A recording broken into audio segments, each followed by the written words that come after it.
Amar 5 years తర్వాత బాకీ ఎదురు పడడంతో ఫస్ట్ ట్రాన్స్లో ఉండిపోతాడు.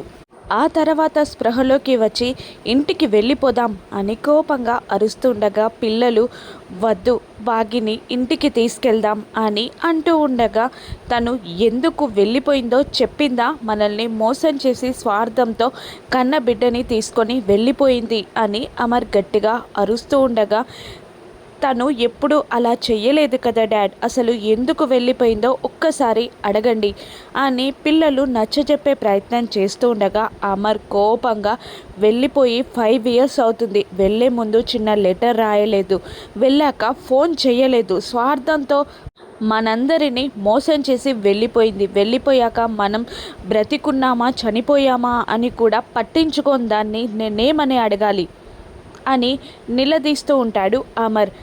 అది కాదండి, నేను చెప్పేది ఒక్కసారి వినండి, నేను ఎందుకు వెళ్ళానో కూడా వివరించి చెప్తాను అని బాగి అంటూ ఉండగా ఆగు అని చెయ్యి చూపించి కోపంగా అరుస్తూ 5 ఇయర్స్ వెళ్ళిపోయి ఇప్పుడు సంజాయిషి చెప్తానంటే నేను వినాలా, నేను వినను అని గట్టిగా అరుస్తాడు. ఇది గుడి, ఇంతకన్నా నేనేం చెప్పలేను, పదండి అంటూ తన కండవాని అక్కడే విసిరికొట్టి అక్కడి నుండి వెళ్ళిపోతాడు అమర్. పిల్లలు రాతోడు కూడా పరుగందుకుంటారు. ఇక ఆ బాగి అమర్ మాటలకి బాధపడుతూ ఉంటుంది, కానీ ఆ సిచ్యువేషన్ తను ఎక్స్పెక్ట్ చేసిందే.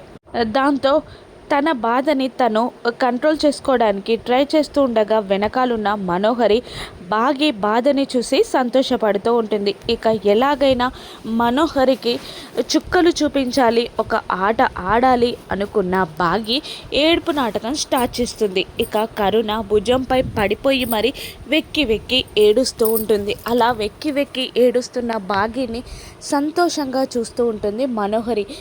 కంట్రోల్ చేసుకోవే అని అంటూ ఉండగా అక్కడి నుండి పరుగందుకొని బయటికి వచ్చేస్తుంది బాగి. ఒక స్తంభం దగ్గర నిలబడి వెక్కి వెక్కి ఏడుస్తున్నట్టు యాక్టింగ్ చేస్తూ ఉంటుంది బాగి. ఏంటే అలా ఎందుకు ఏడుస్తున్నావు, ఊరుకో అని కరుణ అంటుండగా నేనెందుకు ఏడుస్తున్నాను, ఆయన కోపం నేను ఎక్స్పెక్ట్ చేసిందే, నేను చేసిన పనికి కొప్పడక ముద్దు పెట్టుకుంటారా అని అంటుంది బాగి చిన్నగా కరుణతో. మరి ఏడుపెంటే అని కరుణ అయోమయంగా అడుగుతూ ఉండగా ఆ మనోహరిని పిచ్చిదాన్ని చేయాలి కదా, దానికే అంటూ కళ్ళతో వెనకాలే వస్తున్న మనోహరిని చూడమని సైగ చేసి వెక్కి వెక్కి ఏడుస్తున్నట్టు నాటకం స్టార్ట్ చేస్తుంది బాగి. ఇక మనోహరి చెంబా దగ్గరికి వస్తారు. మనోహరి వెక్కి వెక్కి ఏడుస్తున్న బాగి దగ్గరికి వెళ్ళి బాగి ఎలా ఉన్నావు, ఎక్కడికి వెళ్ళావు ఇన్ని రోజులు, అలా చెప్పకుండా ఎందుకు వెళ్ళిపోయావు అని మనోహరి అనడంతో ఒక్కసారిగా బాగి వెళ్ళి మనోహరిని సైడ్ హక్ చేసుకొని మనోహరిపై వాలిపోతుంది. దాంతో ఒక్కసారిగా షాక్ అవుతుంది మనోహరి. నువ్వైనా అడిగావు, ఆయన నన్ను తిట్టి వెళ్ళిపోయారు, ఇక ఆయన లైఫ్లో నేను లేనట్టే, నన్ను ఎన్నటికీ క్షమించరు ఆయన అని వెక్కి వెక్కి ఏడుస్తూ ఉంటుంది బాగి. బాగి మాటలకి మనోహరి సంతోషపడుతూ ఉంటుంది. ఎందుకు వెళ్ళిపోయావు బాగి, నీపై అమర్ చాలా కోపంగా ఉన్నాడు అని అంటూ ఉండగా పంతులు గారు చెప్పారు, చిన్న పాప బుజ్జమ్మ వల్ల అమ్ము పాపకి ప్రాణగండమని చెప్పడంతో నేను వెళ్ళిపోయాను అని బాగి చెప్తుండగా మళ్ళీ ఎందుకు వచ్చావు అని బాగిని మను నిలదీస్తుండగా 5 ఇయర్స్ అయింది కదా, ఆయన్ని పిల్లల్ని చూడాలనిపించి వచ్చాను, జాతక దోషం కూడా పోయి ఉంటుంది అనుకున్నాను, కానీ అది బుజ్జమ్మకి ట్రాన్స్ఫర్ అయింది, నేను ఇక ఆయనతో కలిసి ఉండలేను అని బాగి ఏడుస్తున్నట్టు యాక్టింగ్ చేస్తుండగా మనోహరి నమ్మేసి మనసులో తీన్మా డ్యాన్స్ వేసుకుంటూ ఉంటుంది. చెంబా మాత్రం ఇది బాగి క్యారెక్టర్ కాదే, మనోహరి కనబడగానే లాచి కొడుతుందనుకున్నాను, లాగిపెట్టి ఒకటి ఇవ్వకుండా ఇలా మాట్లాడుతుందేంటి, ఏదో తేడా కొడుతుంది అని చెంబా మనసులో అనుకుంటూ ఉంటుంది. కానీ తన యాక్టింగ్ని కంటిన్యూ చేస్తూ ఇక ఆయన జీవితంలో నేను ఉండలేను, ఆయనకి దూరంగా వెళ్ళిపోవాల్సిందే అని అంటుండగా మళ్ళీ వెళ్ళిపోతావా అని మను సంతోషపడుతూనే అడుగుతూ ఉంటుంది. అప్పుడు బాగి వెళ్ళాలి కదా, తప్పదు కదా, ఆయన సుఖమే నేను కోరుకున్నా అంటూ ఓల్డ్ సాంగ్ పాడుతున్నట్టు యాక్టింగ్ చేస్తూ చెప్తూ ఉంటుంది భాగ్య. మనోహరి సంతోషానికి అవధులుండవు. మళ్ళీ ఇలా అంటుంటుంది, కానీ నాది ఒకే ఒక కోరిక అనగానే ఏంటది అని అడుగుతుంది మను.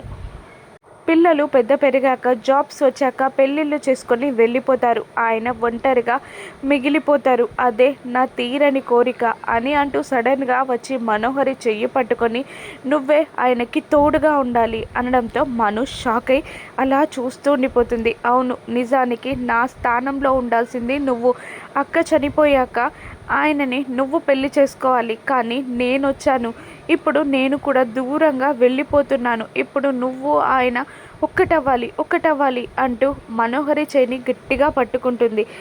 చెంబాకి డౌట్ ఇంకా పెరిగిపోతూ ఉంటుంది. కానీ భాగ్య మాటలకి మాత్రం మనోహరి చాలా సంబరపడిపోతూ ఉంటుంది. కరుణ బాకీ ఓవర్ యాక్టింగ్ చూసి సంబరపడుతూనే ఉంటుంది. నేను వెళ్ళిపోయాక ఆయనని జాగ్రత్తగా చూసుకో, నువ్వు తప్ప ఆయనకి ఎవరూ లేరు, మీరిద్దరూ కలవాలి అని అంటూ ఏడుస్తున్నట్టు యాక్టింగ్ చేస్తూ అక్కడ నుండి బాగి పరుగందుకుంటుంది. వెళ్ళిపోతున్న భాగ్యని మేడం అని పిలుస్తుంది చెంబ. పిల్లల్ని జాగ్రత్తగా చూసుకున్నందుకు థ్యాంక్ యూ అని చేతులెత్తి దండం పెట్టగా, నేను కాదు మనోహరి మేడమే చూసుకున్నారు అనడంతో, అవునా, చాలా సంతోషం మనోహరి, ఇకపై ఆయనని కూడా చూసుకో, మీరిద్దరూ ఒక్కటవ్వాలి అంటూ వెళ్ళిపోతుంది భాగ్య. ఇక మనోహరి చాలా సంతోషపడుతూ ఉంటుంది.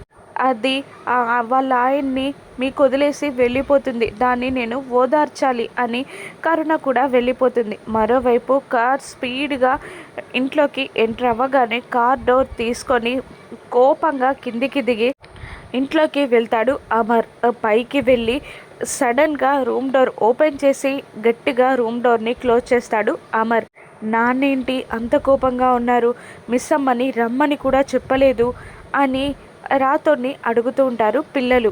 ఆయనది కోపం కాదు, అలక అనగానే అలక కూడా కోపంలా ఉంటుందా అని అంటూ ఉండగా, కోపానికి అలకకి చిన్న గీత ఉంటుంది అనగానే ఆ గీత ఏంటి అని పిల్లలు రాతోని అడుగుతూ ఉండగా, అది ప్రేమ, బాధ ఏదైనా అవ్వచ్చు అని అంటూ ఉంటాడు రాథోడ్. మరోవైపు రూమ్లోకి వెళ్ళిన అమర్ కోపంగా కబోర్డ్ ఓపెన్ చేసి భాగ్య ఫోటోని పట్టుకొని ఆప్యాయంగా ప్రేమగా చూస్తూ బెడ్ పైన కూర్చొని, ఎన్నాళ్ళకి కనిపించావు భాగ్య, ఇన్నాళ్ళు నువ్వు కనిపించక ప్రాణం పోయినట్టు అనిపించింది, ఎన్నాళ్ళకి కనిపించావు, ఇంతకు ముందు 2 సార్లు కనిపించి భ్రమ అని సృష్టించావు, ఇప్పుడు కనిపిస్తే నేనే భ్రమలో పడిపోయాను, భ్రమ అనే అనుకున్నాను, నేను నీతో మాట్లాడలేదు, నువ్వు నాతో ఎందుకు మాట్లాడలేదు, నువ్వు కూడా ట్రాన్స్లో ఉండిపోయావా, నేనే తప్పు చేశానని అనుకొని క్షణం లేదు, ఇంటికి ఎందుకు రాలేదు, ఇది నీ ఇల్లని నీకు తెలీదా,